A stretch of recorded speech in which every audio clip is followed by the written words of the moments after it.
Hi friends, welcome to Literature Zone. Today's video is about the first part of English literature, which is Anglo-Saxon period or Old English period. As I told you, I shall upload all the videos of English literature chronologically. So this is the first part of the series of History of English Literature.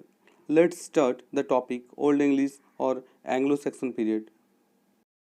The Old English period or Anglo-Saxon period, which started in 450 AD and lasted until 1066 AD. In 450 AD, Germanic tribes, Anglo, Saxon, and Jutes came to Britain and invaded and started to living there. And from there, the Old English started. And the Old English ended with Norman conquest, which is also known as Battle of Hastings. So now I am going to talk about the historical background of Old English period or Anglo-Saxon period.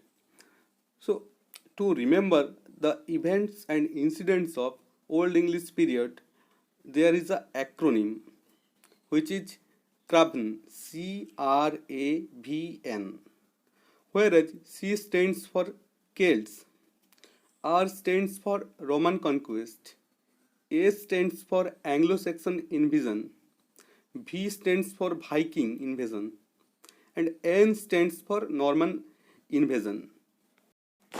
At first, the original inhabitants in Britain were Celts. At that time, the land of Britain was fertile and full of peace. There was full of safety as none could not attack them. But Romans repeatedly attacked on Britain as at that time Roman had the most dominant military force. Ultimately, about 55 BC, Roman conquest and settled there. But the relationship between Romans and Celts was good because Roman provided safety and security to the Celts from outside invaders. Romans brought Christianity to Britain with them, and the language of Britain was Latin. For your kind information, the English alphabets A to Z, which taken from Latin language. Okay, coming to the topic. But in 407 AD, Romans left Britain to save Rome from Visigoths. Visigoths were the most cruel tribes at that moment. Romans left Britain and permanently and they settled in Rome to save their country from Visigoths in 407 AD. But here in this situation in Britain, about 407 AD, two tribes, Picts and Scots, who attacked Britain repeatedly. Picts and Scots were very cruel also. At that moment, the Germanic tribes, named Angles, Saxons, and Jutes, helped Celts and saved them from Picts and Scots. About 407 AD, Anglo Saxons and Jutes settled in Britain permanently and started to live there. About 450 AD, few years later, Jutes left Britain. After that, in 737 AD, Vikings attacked Britain. At that time, the king was King Alfred, who united all the kingdom and forced Vikings to leave Britain. After that, in 1066 AD, Norman invaded Britain, which is called Norman Conquest or Battle of Hastings. So the Battle of Hastings was held between Normans, France and England, whereas Duke William was the head of Norman France and Harold was the head of England. So Norman conquered England and Old English literature ended here. Now I am going to discuss about the literature of the time, what type of literature produced at that time, and I shall discuss the literature and works in this video. At that time the literature was in oral tradition, written in alternative verse and internal rhyme. In Old English period there were four major manuscripts: Junius manuscript, Exeter book or Exeter Codex, Vercelli book or Vercelli Codex, and number 4 Novel Codex. Major poetry in Anglo-Saxon period. In Anglo-Saxon periods, the writers, the authors, They wrote many poetry and which also inscribed in manuscripts, including Beowulf, Oatsith, Deer's Lament, The Wanderer, The Seafarer, The Battle of Maldon, Dream of the Rood. The first is Beowulf. Beowulf is the national epic status of Britain, and its writer is anonymous, and it is written in alliterative verse, and it is consisting of 3182 lines, and it is written in novel covered manuscripts. And Beowulf is a Scandinavian warrior. Now coming to the summary of Beowulf. Beowulf is the hero of Geats, and Hrothgar is the king of Denmark. Being the king of Denmark, he made a mead hall, just like the fasting hall or just like the bar, where the minister of this country or kingdom they will come and take the entertainment by drinking, dancing, and making fun there. And there was a monster named Genedral who attacks every night on the mead hall.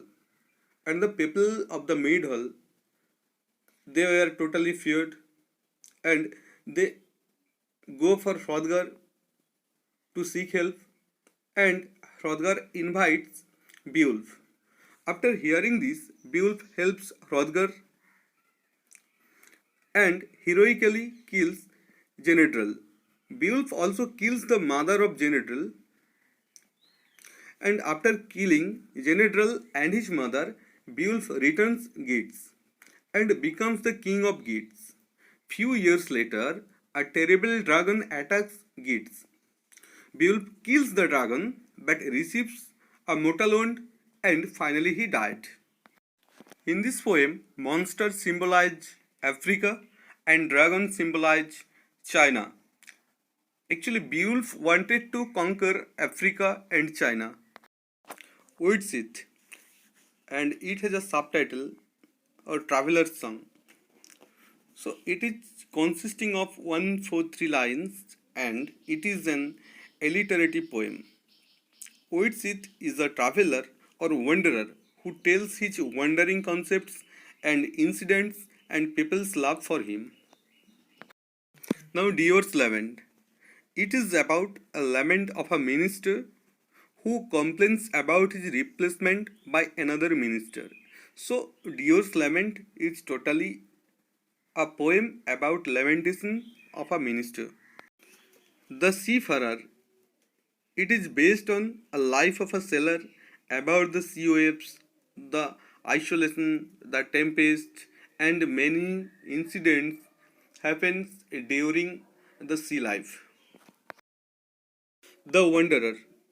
This is a story of a bird who is driven away from the kingdom for his lord's death. He is not able to find new lord. He is feeling lonely and reminds about the comfortable life during his former lord. So the Wanderer is a lament song. Now the Battle of Maldon. This is an incomplete poem. Here is the description of historical battle between East Saxon and Vikings. The English lord Brithnot is the lord. In this poem, there is the praise of Brithnot and how he driven out the Vikings from his kingdom. Now, Dream of the Rood. It is a religious poem and it is the poem in dream vision. In this poem, the poet beholds a tree, the rood or a cross in which Christ died. Rood tells its own story, how it suffers from nail wounds. Now I am going to discuss about the Old English writers, including Bede, Caedmon, Sinulf, Alfred the Great. So Bede. Bede is called as Saint Bede, as Venerable Bede, or Bede the Venerable, and he is the old poet in Old English. And among his writing is most popular is ecclesiastical history of English people. It is written in Latin language because Bede wrote the writings in Latin, and this is about history of Christian church in England. Now Cadman. Cadman was the first poet of the Old English to use English in his work because before Cadman, Bede also wrote in Old English, but he wrote in Latin language. In Cadman's poetry, there are only the poem which survived, and this is called hymn. It is a nine-line poem written in Old English. Now, Sinulf. He wrote mostly religious compositions and the poetry which are consisting of verse lines, and among his writings, the few were the Facts of the Apostles, Juliana, Eileen, Christ II. Now, King Alfred. King Alfred was the king of Wessex. He united the kingdom and driven the Vikings out of Britain. And he translated books from Latin to English language. And he is the only monarch in English to called great.